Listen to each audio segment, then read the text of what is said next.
झारखंड मुक्ति मोर्चा का कोई मजबूरी है कि चमरा लिंडा पर कार्रवाई नहीं कर पाए अभी तक।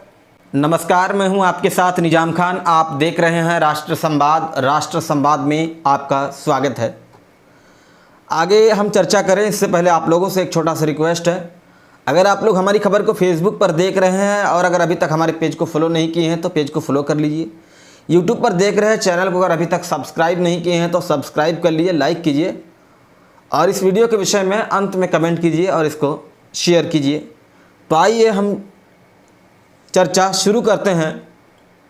दरअसल हम बात करेंगे झारखंड के 14 संसदीय क्षेत्र में से कई संसदीय क्षेत्र ऐसे हैं जहां से इंडिया अलायंस के कई बागी विधायक देखने को मिल रहे हैं। लेकिन हम इन सब के बीच हम बात करेंगे आज सिर्फ और सिर्फ लोहरदगा लोकसभा सीट को लेकर। लोहरदगा सीट से अगर देखा जाए तो इंडिया अलायंस की ओर से सुखदेव भगत को प्रत्याशी घोषित किया गया है। घोषित ही नहीं बल्कि नामांकन भी दाखिल किया है। वहीं भारतीय जनता पार्टी की ओर से भी समीर उरांव नामांकन किया है। लेकिन इन सब के बीच जो तस्वीरें सामने निकल कर के आई, जेएमएम के एक विधायक जो कि अपने आप में काफ़ी कद्दावर नेता के रूप में जाने जाते हैं, हम बात कर रहे हैं चमरा लिंडा की। चमरा लिंडा ने भी नामांकन चुनाव लड़ने के लिए किया है और जो अंतिम तिथि थी नामांकन वापस लेने का, उसमें उन्होंने वापस नहीं लिया। वे डटे रहे और उनका कहना था साफ साफ शब्दों में कि वे 2024 लोकसभा चुनाव लड़ेंगे।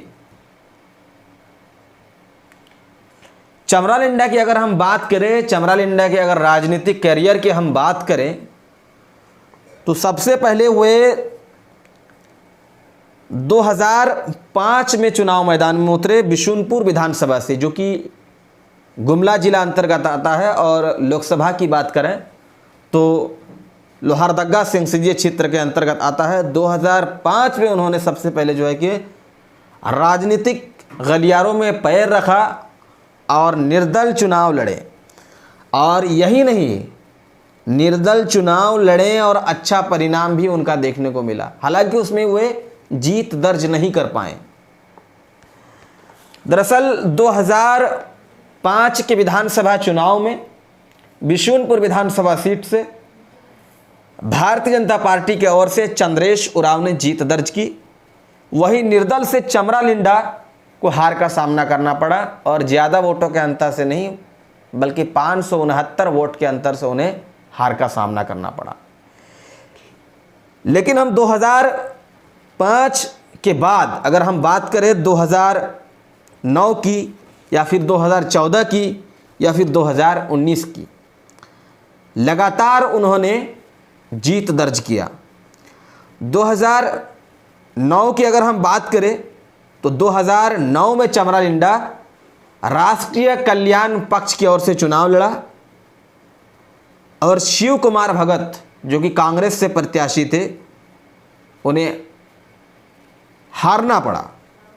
2014 की अगर हम बात करें तो 2014 में चमरा लिंडा झारखंड मुक्ति मोर्चा की ओर से चुनाव लड़े और जीत दर्ज किए और भारतीय जनता पार्टी से समीर उरांव को हार का सामना करना पड़ा। 2019 की अगर हम बात करें तो 2019 में भी चमरा लिंडा झारखंड मुक्ति मोर्चा की ओर से चुनाव लड़े और भारतीय जनता पार्टी के प्रत्याशी अशोक उरांव को हराया, यानी अशोक उरांव को हार का सामना करना पड़ा। लेकिन अगर हम चमरा लिंडा के लोकसभा चुनाव की अगर बात करें तो चमरा लिंडा कई बार, लगभग 3 बार उन्होंने लोकसभा चुनाव भी लोहरदगा सीट से लड़ा है, लेकिन उन्हें सफलता हाथ नहीं लगी। एक बार वे सेकंड पोजीशन में थे, बाकी 2 बार जो है कि वह तीसरे स्थान पर थे। लेकिन इस बार 2024 लोकसभा चुनाव में उन्होंने नामांकन किया और चुनाव लड़ने का ऐलान किया, यानी झारखंड मुक्ति मोर्चा में वे इन दिनों बागी विधायक के रूप में देखा जा रहा है। लेकिन सवाल यह है कि क्या चमरा लिंडा 2024 लोकसभा चुनाव जीत पाएंगे या अपने ही इंडिया अलायंस का नुकसान करेंगे? क्योंकि जाहिर सी बात है, हालांकि वह निर्दल चुनाव लड़े भी हैं विधानसभा चुनाव, लेकिन विधानसभा और लोकसभा जो मतदाता होते हैं काफ़ी ज़्यादा होते हैं, क्योंकि कई एक विधानसभा होते हैं एक लोकसभा के अंतर्गत। चमरा लिंडा अगर वे निर्दल, जिस तरह से वे चुनाव लड़ने का ऐलान कर दिया है, जिस तरह से उन्होंने नामांकन किया है, अगर वे चुनाव नहीं जीतते हैं तो इससे नुकसान किसका होगा? ऐसे में कहीं ना कहीं नुकसान तो साफ तौर पर यही माना जा सकता है कि इंडिया अलायंस का ही हो सकता है। तो क्या चमरा लिंडा भाजपा को फायदा पहुंचाने जा रहा है 2024 लोकसभा चुनाव को लेकर? क्या झारखंड मुक्ति मोर्चा चमरा लिंडा पर कोई कार्रवाई नहीं करेगी? क्या झारखंड मुक्ति मोर्चा का कोई मजबूरी है कि चमरा लिंडा पर कार्रवाई नहीं कर पाए अभी तक, या फिर चमरा लिंडा पर कार्रवाई करेंगे? क्योंकि 13 मई को मतदान होना है, क्या 13 मई से पहले क्या चमरा लिंडा पर कार्रवाई होगी? क्योंकि आज 3 मई यानी 10 दिन बचा हुआ है। अगर इस 10 दिन के बीच अगर चमरा लिंडा पर कार्रवाई नहीं होती है झारखंड मुक्ति मोर्चा की ओर से, तो ऐसे में कहीं ना कहीं यह कहना बिल्कुल गलत नहीं होगा, यह कहने से बिल्कुल इनकार नहीं किया जा सकता है कि चमरा लिंडा इंडिया अलायंस को क्षति पहुंचा सकते हैं।